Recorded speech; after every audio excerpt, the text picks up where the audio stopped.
प्यारे साथियों नमस्कार। स्वागत है आप सभी लोगों का आपके प्यारा सा स्टडी प्लेटफॉर्म साइंस संग्रह ऑफिशियल चैनल पर। मैं उम्मीद करता हूं कि आप सब लोग बहुत अच्छे होंगे। सो प्लीज हंसते रहिए, मुस्कुराते रहिए, स्वस्थ रहिए और खूब मन लगा के पढ़ाई लिखाई करते रहिए। साथियों, आज के वीडियो में आपको हम बहुत ही अच्छी बात बताने वाले हैं, बहुत अच्छा टॉपिक कवर कराने वाले हैं जहां से हर एक साल क्वेश्चन पूछा जाता है। तो मैं चाहूंगा कि आप सभी लोग इस वीडियो को अंत तक जरूर देखिए, क्योंकि आज के इस वीडियो के माध्यम से आपके बोर्ड परीक्षा में 2 नंबर के क्वेश्चन पक्का सेट हो जाएगा। क्योंकि यहां से हर एक साल क्वेश्चन पूछा गया है। अगर आप प्रीवियस ईयर क्वेश्चंस उठाकर देखते हैं तो आपको ये क्वेश्चन जरूर मिलते हैं जो मैं बताने वाला हूं। तो चलिए आप लोग पेन पेपर के साथ बैठ जाना और पूरे वीडियो को एकदम लास्ट तक जरूर देखना मेरे भाई। चलिए स्टार्ट करते हैं आपकी एक खूबसूरत सी लाइक के साथ। आप वीडियो को लाइक कर दीजिए, फटाक से तुरंत ही लाइक कर दीजिए। चैनल को सब्सक्राइब भी कर लीजिएगा। मैं ऐसा इसलिए कह रहा हूं क्योंकि कभी कहता नहीं हूं। चलिए स्टार्ट करते हैं साथियों। हमारा सवाल क्या होगा, टॉपिक क्या रहेगा। कई बार आपसे पूछता है बोर्ड एग्जाम में, निम्नलिखित में से कौन रंगीन है, कौन सा आयन रंगहीन है, हमेशा पूछता है। और ये क्वेश्चन डी ब्लॉक के तत्व से उठाया जाता है। कई बच्चे परेशान हो जाते हैं, कैसे पता करें कौन सा रंगीन है, कौन सा रंगहीन है, कौन सा कलरफुल है, कौन कलरलेस है, कैसे पता करें। कभी कभी पूछता है कौन प्रतिचुंबकीय है, कौन अनुचुंबकीय है, किसमें अनपेयर्ड इलेक्ट्रॉन कितना है। ये सवाल बार बार पूछता है, हर बार पूछता है बच्चों। तो अब इसके बाद आपसे कभी भी गलती नहीं होगा। आप बोर्ड एग्जाम में इसको 100% सॉल्व करके आओगे। मैं आपको तरीका बताता हूं। सबसे पहले आपको क्या करना है, जब आप इलेक्ट्रॉनिक विन्यास करें और इलेक्ट्रॉनिक विन्यास करने पर अगर आपको इलेक्ट्रॉनिक विन्यास में D0 या D10 मिल जाए, D0 या D10 मिल जाए कॉन्फ़िगरेशन में, इलेक्ट्रॉनिक कॉन्फ़िगरेशन करते हो, इलेक्ट्रॉनिक विन्यास करते हो, D0 अथवा D10 मिल जाए तो भैया जी समझ जाना वो यौगिक रंगहीन होगा। उसका कोई कलर नहीं होगा, वो कलरलेस हो जाएगा। क्या हो जाएगा बच्चों? कलरलेस हो जाएगा। दूसरा चीज, हम क्वेश्चन पे भी आएंगे, क्वेश्चन पे भी आएंगे। इसके अलावा D1, D2, D3, D4 ऐसे करके कुछ भी आए वो रंगीन होगा। अब एक एग्जांपल बता दो सर। चलो एग्जांपल देखो। अगर मान लो आपके पास स्कैंडियम पे +3 का चार्ज है और पूछ रहा है, 4 ऑप्शन दे दिया, निम्नलिखित में से कौन रंगीन यौगिक है, कौन रंगीन आयन है, या किसके यौगिक रंगीन हो गए, ऐसे ही पूछता है। आयन का रूप में है, इसका मतलब कहीं ना कहीं ये आयनिक यौगिक बनाया होगा। अब आप जनरली स्कैंडियम का परमाणु संख्या पता है आपको 21 होता है। इलेक्ट्रॉनिक विन्यास करते हो, आर्गन 18 हो गया और फिर 4s में इलेक्ट्रॉन चला जाता है 2 और 3d में कितना जाता है 1। ये इलेक्ट्रॉनिक विन्यास है, ये आप पढ़े होंगे। मैं बेसिक क्लास में भी आप लोगों को पढ़ा चुका हूं, डी ब्लॉक एफ ब्लॉक के तत्व में भी पढ़ा चुका हूं। अब यहां पर 21 में से 3 इलेक्ट्रॉन निकल गया। बच्चों जब 3 इलेक्ट्रॉन निकलता है तो इसका इलेक्ट्रॉनिक विन्यास क्या आता है। अब 3 कहां से निकलेगा, 4s से पहले 2 इलेक्ट्रॉन निकल जाएगा, फिर 3d से 1 निकल जाएगा। तो यहां पर 4s पर कितना बच गया 0 और 3d पर भी क्या बच गया बच्चों 0। कैसे कि 2 और 1 तीनों चला गया 3+ में। तो सर यहां तो D0 आ गया। अरे भाई साहब, D0 मतलब कलरलेस, रंगहीन हो गया। ये क्या हो गया बच्चों, रंगहीन हो गया। समझ में आ गया। अगर यही आपसे पूछ लिया जाता स्कैंडियम पे +2 का चार्ज, मान लीजिए स्कैंडियम पे +2 मान लेते हैं, तो वैसी परिस्थिति में ये आर्गन और 4s पर 0 हो जाता, क्योंकि 2 इलेक्ट्रॉन त्याग करना था ना, तो 2 अपना यहां से निकाल देगा, लेकिन 3d पे 1 अभी भी रह जाएगा। तो क्या D0 और D10 प्राप्त हुआ? नहीं प्राप्त हुआ। D10 और D0 मिल जाता तो रंगहीन कहते, लेकिन यहां पर तो भैया जी D1 मिल गया, मतलब सर ये रंगीन होगा। क्या होगा बच्चों, रंगीन होगा। क्या होगा, रंगीन। अगर मान लीजिए आपसे पूछ दिया गया यहां पर मान लीजिए टाइटेनियम का +2, इसका हमें यह पूछा गया कि ये रंगहीन है कि रंगीन है, तो हम क्या करेंगे, हम इसका आराम से इलेक्ट्रॉनिक विन्यास कर लेंगे। आपको पता है टाइटेनियम का होता है इलेक्ट्रॉन परमाणु संख्या 22। आप इसका इलेक्ट्रॉनिक विन्यास करते हो, आर्गन 18 और 2 20 और 3d में 2 जाता है। भैया ये 2+ है, इसका मतलब एस से पहले इलेक्ट्रॉन कहां से जाएगा, एस से ही गायब होगा।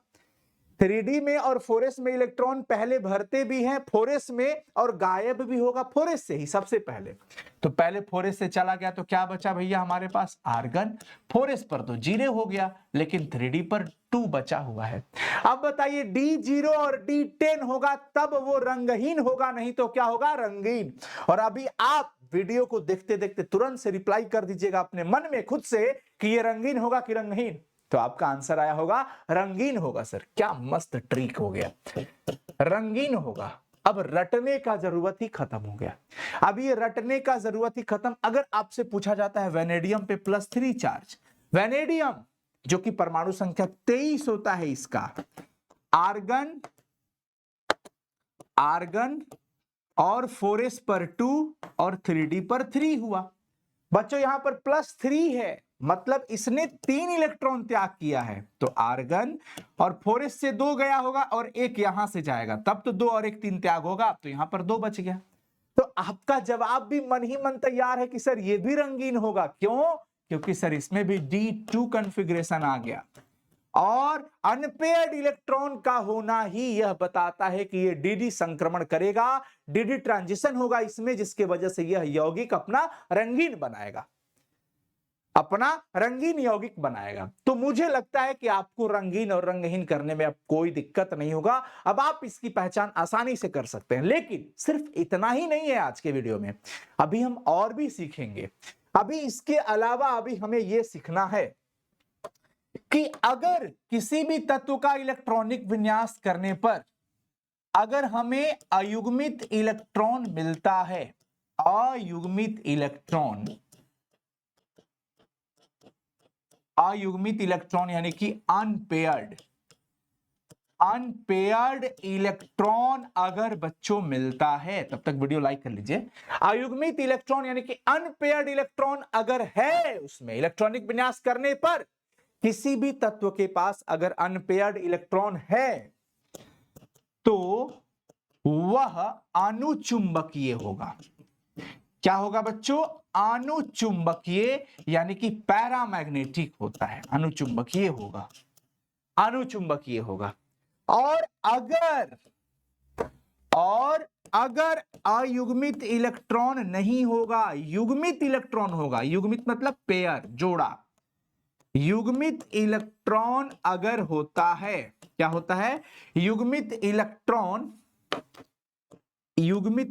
यानी कि पेयर्ड इलेक्ट्रॉन अगर होता है, पेयर्ड इलेक्ट्रॉन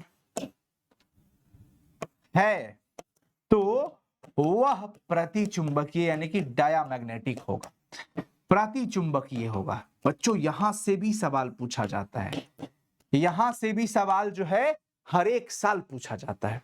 अब जैसे सवाल क्या पूछेगा? सवाल पूछा जाएगा कि भाई बता दीजिए Zn+2 प्रतिचुंबकीय है कि अनुचुंबकीय है। हम क्या करेंगे? Zn का इलेक्ट्रॉनिक विन्यास कर लेंगे, 30 होता है। जनरली आपको पता है आर्गन 18 बच गया 12, 4s में 2 और 3D में 10। बच्चों D 10 हो गया, D क्या हो गया? 10। अब यहां पे +2 है मतलब इसने अपना 2 इलेक्ट्रॉन त्याग किया होगा। +2 का मतलब 2 इलेक्ट्रॉन त्याग किया होगा, +3 का मतलब 3 इलेक्ट्रॉन त्याग किया होगा, 4+ का मतलब 4 इलेक्ट्रॉन त्याग किया होगा।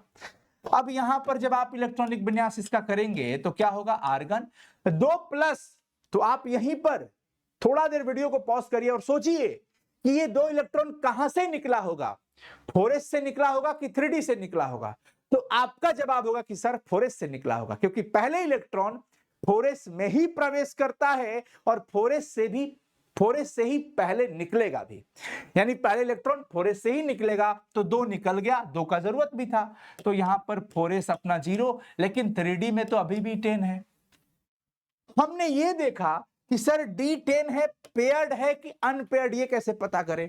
तो D का मतलब क्या होता है बालक? D का मतलब हो जाता है बच्चों, आपको ये पता करना होगा कि D में कितने इलेक्ट्रॉन भरे जा सकते हैं। तो आपको पता है ये बात, 1 2 3 4 5 ऑर्बिटल होता है ना, और एक ऑर्बिटल में आप मैक्सिमम कितना इलेक्ट्रॉन भर सकते हैं? 2 ही भर सकते हैं जी। तो इसका 1 2 3 4 5। अगर ऐसे रहता तो सब सिंगल सिंगल है, यानी कि अनपेयर्ड है, लेकिन 10 गो है तो 5 के बाद छठा, सातवां, आठवां, नौवां और 10वां, 10 इलेक्ट्रॉन भर दिया। 10 इलेक्ट्रॉन भरने के बाद हमने देखा कि सर इसमें तो कहीं सिंगल बचा ही नहीं। ए सर जी, ये तो सब पेयर्ड इलेक्ट्रॉन हो गया जी, अनपेयर्ड तो है ही नहीं इसमें, यानी सबके सब पेयर्ड। पेयर्ड मतलब पी से पेयर्ड और पी से प्रतिचुंबकीय। ठीक है, पेयर्ड मतलब प्रतिचुंबकीय। और इंग्लिश मीडियम वाले बच्चे डीपी याद रखना, डी से डायामैग्नेटिक, पी से पेयर्ड। हाय हाय हाय, डीपी, डी से डायामैग्नेटिक, पी से पेयर्ड। अनपेयर्ड होगा तो अयुग्मित, लेकिन अनपेयर्ड तो नहीं है, इसका मतलब ये क्या हो गया बच्चों, प्रतिचुंबकीय हो गया। ये क्या हो गया बच्चों, प्रतिचुंबकीय हो गया, क्योंकि इसके पास अनपेयर्ड इलेक्ट्रॉन है ही नहीं। अब सोचो क्या इसका यौगिक रंगीन होगा कि नहीं, तो हम कहेंगे सर इसमें तो D10 कॉन्फ़िगरेशन आ गया, तो D0 और D10 वाला तो रंगहीन होता है, कलरलेस होता है। तो इसके साथ साथ ये भी सीख गए हम कि ये क्या होगा, रंगहीन होगा। क्या होगा बच्चों, रंगहीन होगा। अगर मैं आपसे कहता हूं कि ये बताओ Mn+2 का जरा बताना, Mn+2 का, कि ये अनुचुंबकीय है कि प्रतिचुंबकीय है, तो Mn का परमाणु संख्या क्या होता है बच्चों, 25 होता है। Mn का परमाणु संख्या क्या होता है, 25। इलेक्ट्रॉनिक विन्यास करोगे, आर्गन 18 हो गया, 4s2 20 और 3d पे 5 होता है। अब Mn पे +2 चार्ज है, मतलब इसने 2 इलेक्ट्रॉन अपना त्याग किया है। अब ये 2 इलेक्ट्रॉन कहां से गया होगा, पॉज करो वीडियो और तुरंत से अपने रिप्लाई करो अपने मन में कि भाई आपका जवाब क्या हो रहा है, 4s से जाएगा, क्योंकि पहले इलेक्ट्रॉन 4s से ही जाएगा। तो चला गया तो क्या बचा, आर्गन, और 4s में तो 0 हो गया सर। 3d पे कितना बच गया, 5। अब 5 बच गया तो यहां पर 5 का मतलब तो आपको पता ही है क्या होगा, यहां पर 5 का मतलब 5 अपने पास सिंगल सिंगल ही तो इलेक्ट्रॉन होंगे, 1 2 3 4। अब इसमें 5 इलेक्ट्रॉन भरना है, 1 2 3 4 और ये 5। तो प्यारे बच्चों यहां पांचों के पांचों सिंगल आ गए, यानी 5 अनपेयर्ड इलेक्ट्रॉन आ गया। अनपेयर्ड का होना मतलब अयुग्मित है, अयुग्मित इलेक्ट्रॉन है, मतलब ये अनुचुंबकीय कहलाएगा। ये क्या कहलाएगा बच्चों, अनुचुंबकीय कहलाएगा। ये क्या कहलाएगा प्यारे साथियों, अनुचुंबकीय। तो अनुचुंबकीय और प्रतिचुंबकीय की पहचान आपने कर लिया। दूसरा चीज, एक होता है बच्चों चुंबकीय आघूर्ण का मान पूछता है। किसका मान पूछता है, चुंबकीय आघूर्ण का मान। ये पूरा इसी में खत्म कर लो। मैग्नेटिक मोमेंट का मान पूछता है, जिसको बोर मैग्नेटन में आप इसको क्या करते हो, व्यक्त करते हो। म्यू का वैल्यू होता है √n × n+2, जहां पर n जो होता है बच्चों अनपेयर्ड इलेक्ट्रॉन का नंबर होता है, अयुग्मित इलेक्ट्रॉन की संख्या, अयुग्मित इलेक्ट्रॉन की संख्या है ये क्या है बच्चों, अयुग्मित इलेक्ट्रॉन की संख्या है। अब यहां पर नंबर ऑफ अनपेयर्ड इलेक्ट्रॉन, जितना ज्यादा n का मान होगा उतना ही ज्यादा म्यू का वैल्यू होगा। अब मान लो अगर हम Mn+2 के लिए म्यू हमसे पूछा जाता है, तो Mn+2 के लिए n का मान हमने कितना निकाला है, n का मान 5 आ गया है। अनपेयर्ड इलेक्ट्रॉन का नंबर कितना हो गया इसमें, 5। तो हम यहां पर क्या रख देंगे बच्चों, 5 रख देंगे। म्यू निकाल लेते हैं, √ फॉर्मूला है n × n+2। हमने यहां पर रखा 5 × 5 प्लस में 2, तो 5 + 2 7 5 35, √35 आ गया। अब इसका वर्गमूल निकालोगे, 50 25 99 81, 5.92 के आसपास में लगभग ये आ जाएगा। लगभग ये वैल्यू इतना हो जाएगा, 35 का लगभग में आ गया। अब सोचना है आपको कि म्यू का मान इतना आ गया, और जितना ज्यादा n का वैल्यू होगा उतना ज्यादा म्यू का वैल्यू होगा, जितना ज्यादा n का वैल्यू होगा उतना ज्यादा म्यू का वैल्यू होगा। कभी कभी ऑब्जेक्टिव सवाल ऐसे पूछ देता है, निम्नलिखित में से किसमें अनपेयर्ड इलेक्ट्रॉन की संख्या ज्यादा है। तो अनपेयर्ड इलेक्ट्रॉन की संख्या किसमें ज्यादा है, जिसका म्यू का मान सबसे ज्यादा होगा। अब अगर म्यू का मान दिया है, अनपेयर्ड आपसे पूछता हो कि भाई म्यू का मान इतना है, इसमें कितने अनपेयर्ड है, तो दशमलव के बाद वाला अंक को हटा देना, 5 इसमें क्या हो गया बच्चों, अनपेयर्ड इलेक्ट्रॉन की संख्या हो गई। अगर आपसे पूछा जाता है कि यदि म्यू का मान 2 या 1.73 है तो अनपेयर्ड इलेक्ट्रॉन की संख्या कितनी है, अनपेयर्ड इलेक्ट्रॉन की संख्या कितनी है, तो हम कैसे निकालेंगे? अब जाके उल्टा वर्गमूल तो नहीं करेंगे, इसका हटाओ, इधर स्क्वायर करो, गुना भाग करो, बस देख लिया कि 1.73 है म्यू का मान, तो इसमें अनपेयर्ड 1 होगा।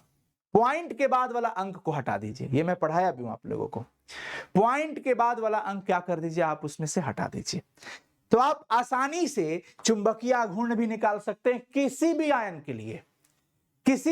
के लिए आप आसानी से पता कर सकते हैं कि कौन कलरफुल होगा और कौन कलरलेस होगा, यानी कौन सा रंगीन होगा और कौन सा रंगहीन होगा, और कौन अनुचुंबकीय होगा और कौन प्रतिचुंबकीय होगा। इस प्रकार मैं फाइनली आप लोगों को एक सवाल देता हूं, एक टास्क देता हूं कि आपका जवाब होगा, बताइएगा Cr+2 क्या होगा। आपको जवाब क्या देना है, पहला क्रम में ये अनुचुंबकीय है या प्रतिचुंबकीय। आप लोग कमेंट सेक्शन में सभी लोग कमेंट करिएगा, अनुचुंबकीय है कि प्रतिचुंबकीय है। पहला सवाल, अनुचुंबकीय है कि प्रतिचुंबकीय, पहला सवाल।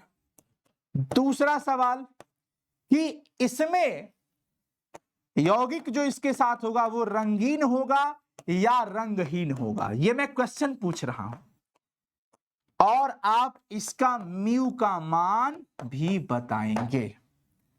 म्यू के साथ साथ आप इसमें नंबर ऑफ अनपेयर्ड इलेक्ट्रॉन भी बताएंगे। ये रहा आपका HW टास्क। पूछता है कौन, साइंस संग्रह।